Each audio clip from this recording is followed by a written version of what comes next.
Hello students, आज इस video में हम चैप्टर 13 घातांक और घात प्रश्नावली 13.1 से क्वेश्चन नंबर 1 और 2 सोल्व करेंगे। पर क्वेश्चन सोल्व करने से पहले हम घातांक के नियम समझेंगे कि घातांक के नियम क्या हैं। तो देखिए, जैसे कि यहाँ लिखा है 10 की 4, इससे हम 10 की घात 4 पढ़ते हैं। यहाँ पर 10 आधार है और 4 घातांक है, तो इसे हम कैसे पढ़ेंगे?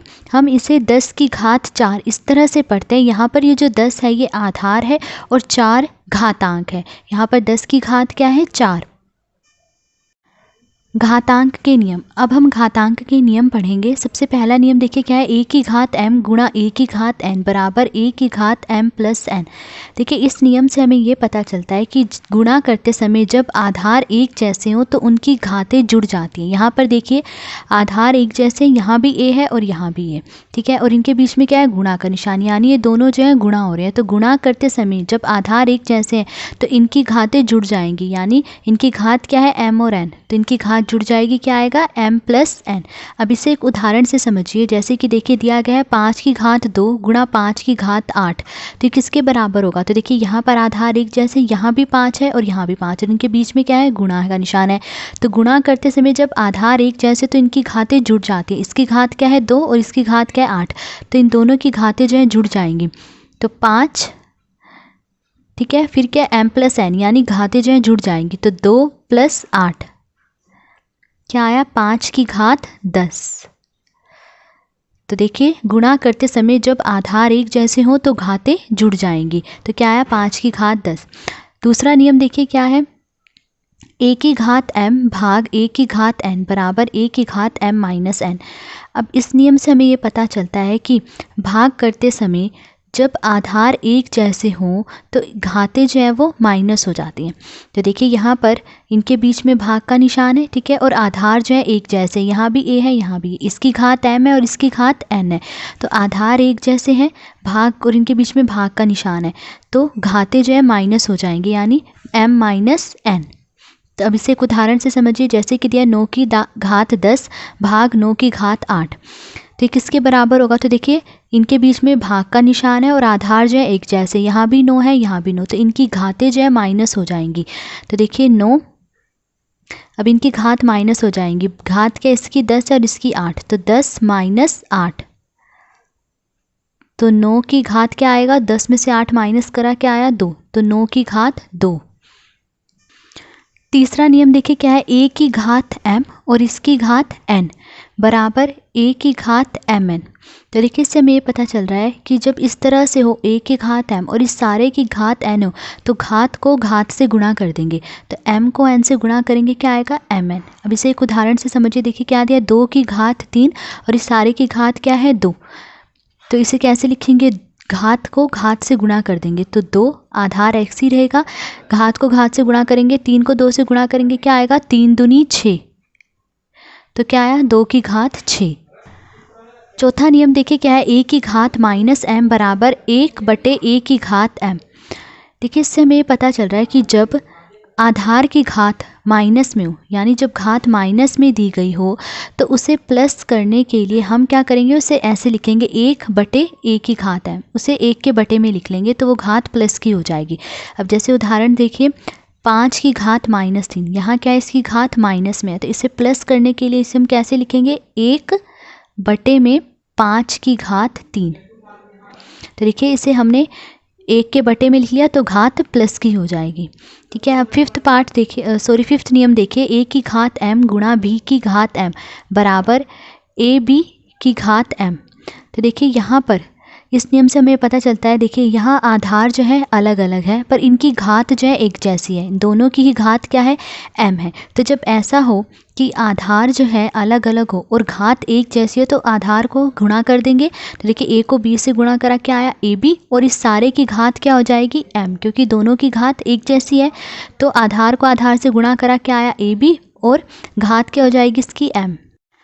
अब देखिए सिक्स्थ नियम क्या है। सिक्स्थ नियम ये है कि 0 को छोड़कर अगर आधार कुछ भी हो और उसकी घात अगर 0 है तो वो किसके बराबर होगा? वो 1 के बराबर होगा। जैसे कि देखिए यहाँ पर a की घात 0 है, आधार क्या है यहाँ पर? a, और इसकी घात क्या है? 0, तो ये किसके बराबर होगा? 1 के बराबर। बस आधार जो है जीरो नहीं होना चाहिए। जीरो को छोड़कर आधार कुछ भी हो सकता है। जैसे कि अब यहाँ पर देखिए, जीरो को छोड़कर आधार क्या है 10 और इसकी घात क्या है जीरो।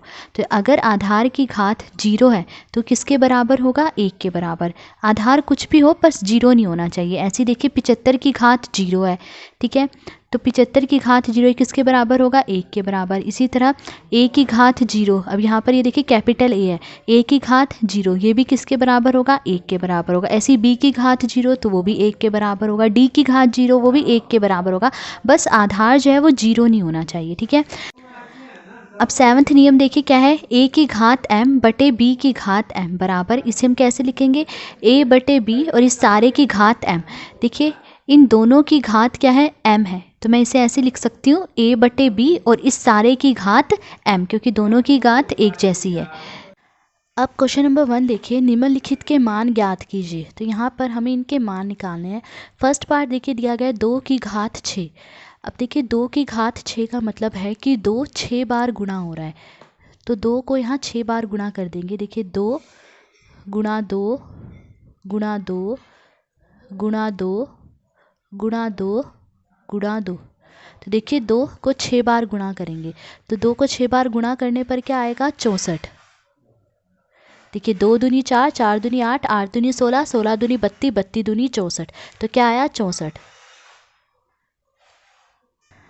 सेकंड देखिए दिया गया 9 की घात 3। अब इसका मान निकालना है। देखिए 9 की घात 3 का मतलब है कि यहाँ पर 9 3 बार गुणा हो रहा है, तो 9 को 3 बार गुणा करेंगे। देखिए 9 गुणा 9 गुणा 9, तो 9 को 3 बार गुणा करेंगे, तो देखिए 9 को 9 से गुणा करेंगे 81 आया, 81 को 9 से गुणा करेंगे क्या आएगा, 729, तो आंसर आया 729। थर्ड पार्ट देखिए दिया गया 11 की घात 2।